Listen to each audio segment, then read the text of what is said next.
I'm not here because I'm a historian or an art historian or an archaeologist. I'm here because the Ayodhya issue bothers me as much as it bothers you. We all realize the gravity of the situation, but at the same time, we know very little about Ayodhya or its history. So I decided to do some research of my own. I started visiting libraries, reading books.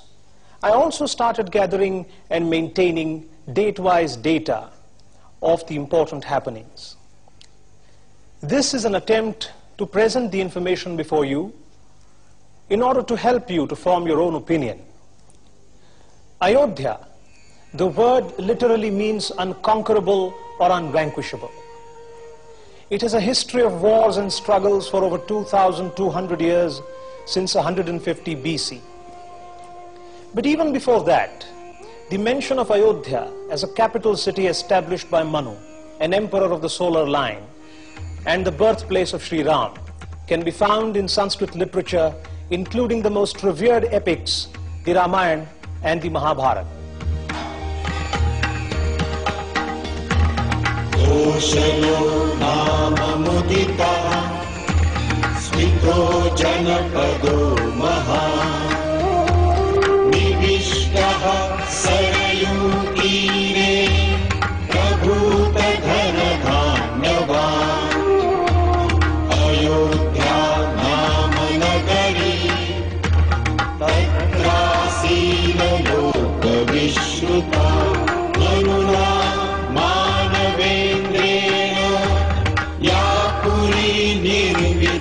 Swayam Ayata Dashachakre cha Yojanani Mahapuri Srimati Trini Vistina Suvibhakta Mahapatha Rajamargena Mahatha Suvibhaktena Shobhita. The description of Ayodhya in Ramayana is beautifully rendered into verse by Mr. Griffiths, who was a principal of the Banaras College in the late 19th century. He writes, "Her ample streets were nobly planned and streams of water flowed to keep the fragrant blossoms fresh that strewed her royal road. There many a princely palace stood in line on level ground, her temple and triumphal arch and rampart banner crowned. Their golden turrets rose on high above the waving green of mango groves and blooming trees and flowery knots between.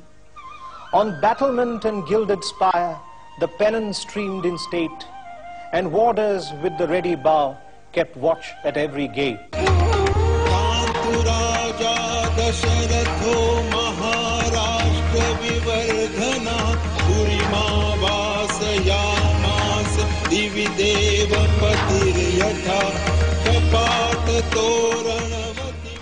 The kingdom of Koshal was ruled by King Dashrath, who is believed to be 56th in descent from Raja Manu.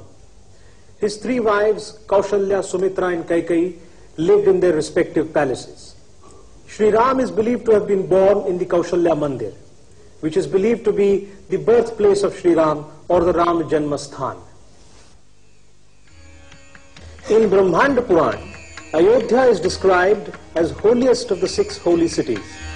Ayodhya Mathura Maya Kashi Kanchi Yavantika Etaha Punyatamaha Proktaha Purina Uttamottamaha. Maharshi Vyas refers to the story of Ram in the Vanopakhyan of his epic Mahabharata. Thus, the city of Ayodhya and Sri Ram have been held in veneration by the residents of this land for centuries. Almost 200 years after Alexander the Great, during Mauryan rule, when Buddhism was flourishing, came the Greek king Menander. He embraced Buddhism and pretended to be a monk. The transformation of the monk to that of an invader was stunning. He attacked Ayodhya and destroyed the temple on the Janmasthan site. Menander was defeated by Raja Dyumatsen of the Shrunga Vansha. Within 3 months, Menander himself was killed in the war, and Ayodhya was liberated. The Janmasthan temple was reconstructed by King Vikramaditya. History knows of 6 different Vikramaditya's. Historians have different opinions as to which Vikramaditya constructed the temple. Some say it was Vikramaditya the original, who defeated the Shakas and conquered Ujjain in 58 BC, and after whom the Vikram Samvat calendar system is named.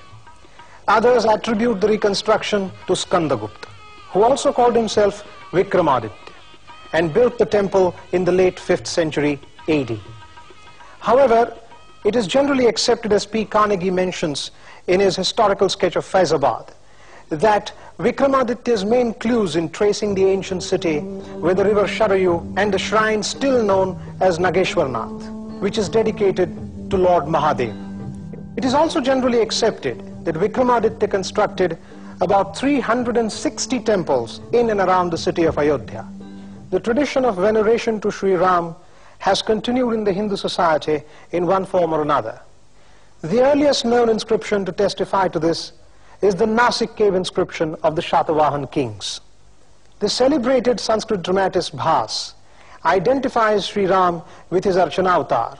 He writes, Namo Bhagavate Trailokyakarnaya Narayanaya Brahmate Hridayam Jagatrayapate Vikrasya Kopasava Netre Chandra Divakarau Suravate Jivhajate Bharati Sabrahmendra Marutganam Tribhuvanam Srushtam Tvayeva Prabho Siteyam Jalasam Bhavadayata Vishnu Bhavan Griyatam.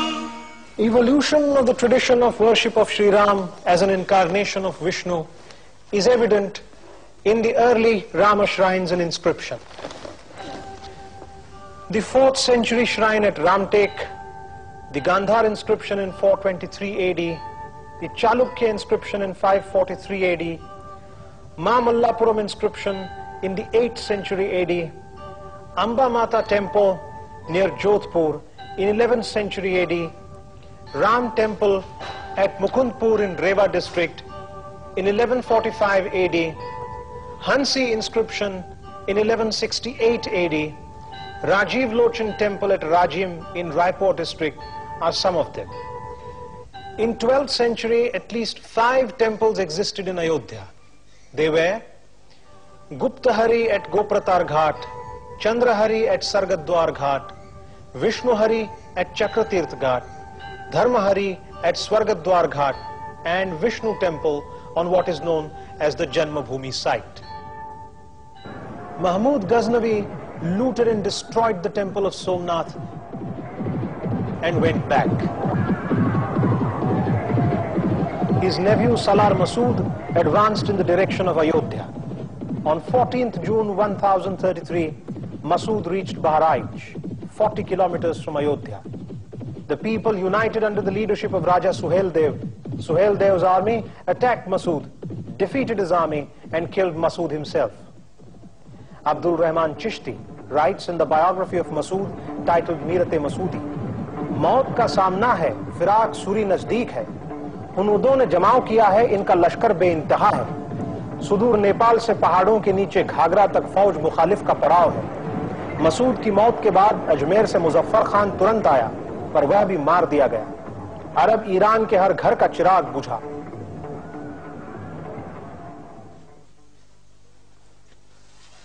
So the tradition of Ram worship continued.